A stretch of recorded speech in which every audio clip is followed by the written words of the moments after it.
Now, Doctor, based on your review of all of the records and your meetings with Ms. Clancy and your collateral interviews, did you form an opinion to a reasonable degree of medical certainty as to whether or not Lindsay Clancy on January 24th, 2023 could appreciate the difference between right and wrong?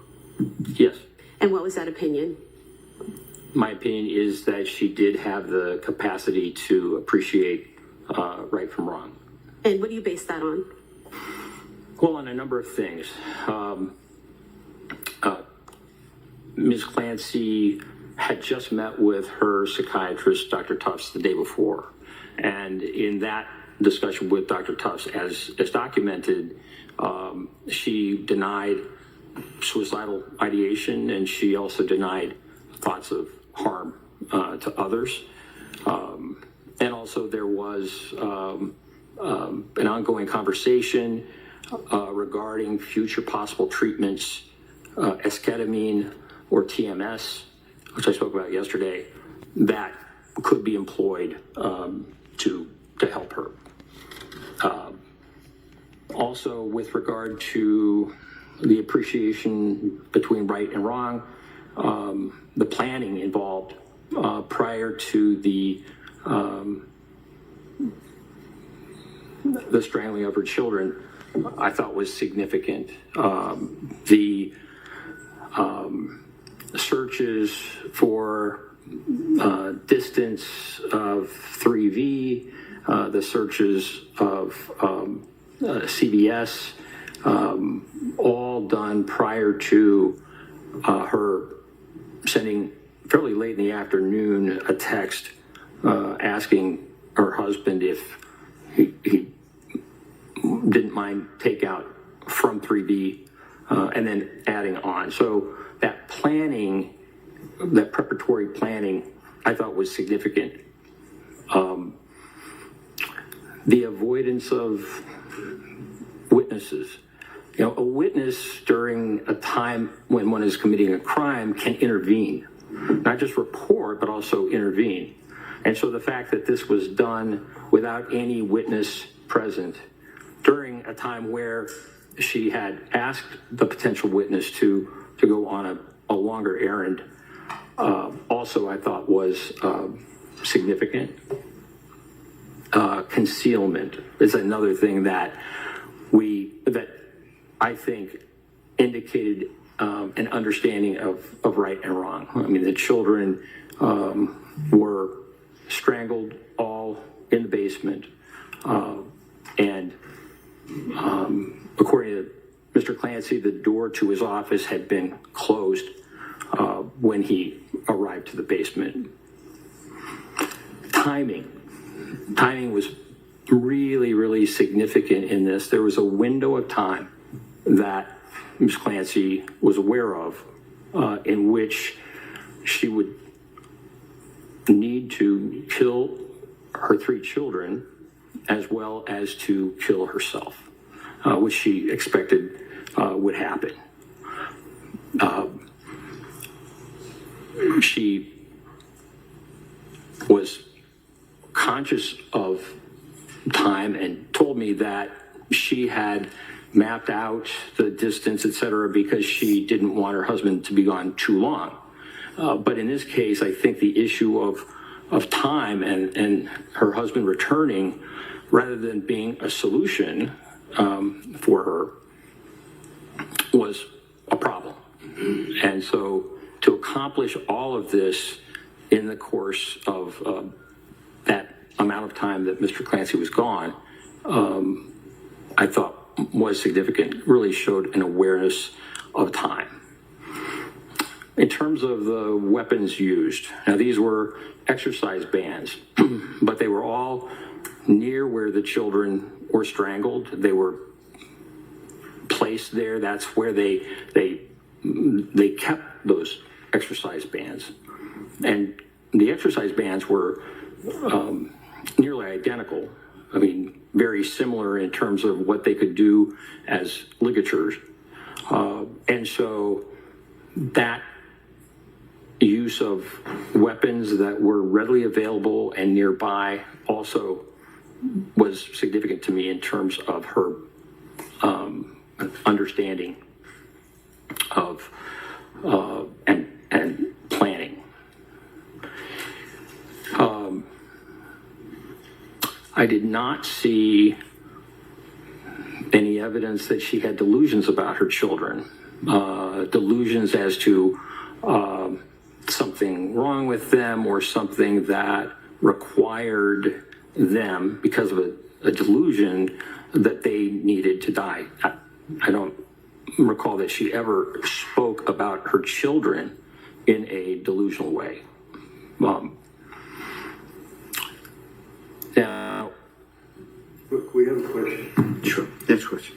Were there other factors that influenced your opinion that she knew the difference between right and wrong? yes. And what were they? Well, the phone call at 5:34 in the afternoon, I thought was significant. So Mr. Clancy was at CVS and he called his wife, and she did not pick up. She did not answer, but she called him back and had that ability to deviate from what she was doing to be able to respond, and so had the presence of mind to do that, but also to conceal from him what was going on.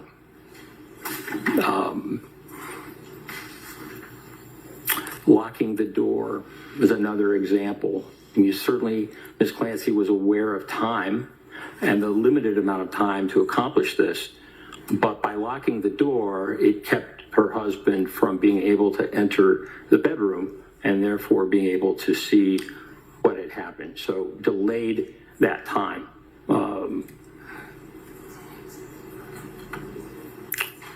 arrival, her husband asked her what happened, and she did not confess. She did not tell him what had happened other than, I tried to kill myself.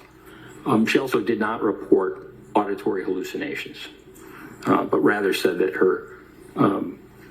the children were in the basement. It's my belief that she expected to die, and that by the time Mr. Clancy arrived, she would have successfully been able to take her life. And sir, did you form an opinion to a reasonable degree of medical certainty as to whether or not Lindsay Clancy on January 24th, 2023 had the ability to conform her behavior to the requirements of the law? Yes. And what is that opinion? Well, if we look at that day, we know that in the morning she took Cora to a pediatrician's appointment. And all physicians receive training in psychiatry, no matter what specialty they go in. That's part of medical school. And so, like other doctors who had seen her who were not psychiatrists at appointments and whatever, the pediatrician also did not notice any unusual things about her. She did not. She was able to conform, right, to the type of behavior that a concerned mother would engage in. She was able to drive to the pediatrician's office and then back. And the day was really one of significant control. The activities that she engaged in that day, spending time with her children with Play-Doh, taking them outside to build a snowman, sending photographs of the children to her mother, to her husband on Instagram, fixing lunch, and also fixing dinner for the children. So the activities of that day were controlled, as were the activities in terms of the planning that we already mentioned. So throughout the day, she was methodical, and quite controlled and organized, even in that space of time that was short. There was a lot to do in terms of killing her children and also killing herself. And I would say that the last point with regard to conforming to the law is that when she received the phone call from her husband, she did not report to him that she was in distress, that she was having hallucinations, that she needed help. So with that phone,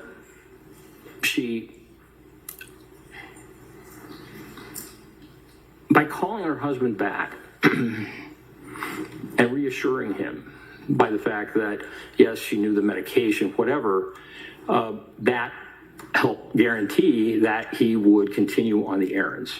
Had she not called him back, it would likely, or it certainly was possible that he would be concerned enough that he would return home.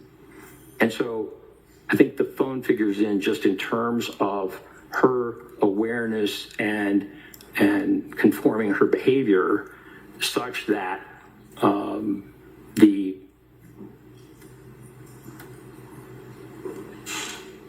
strangling of her children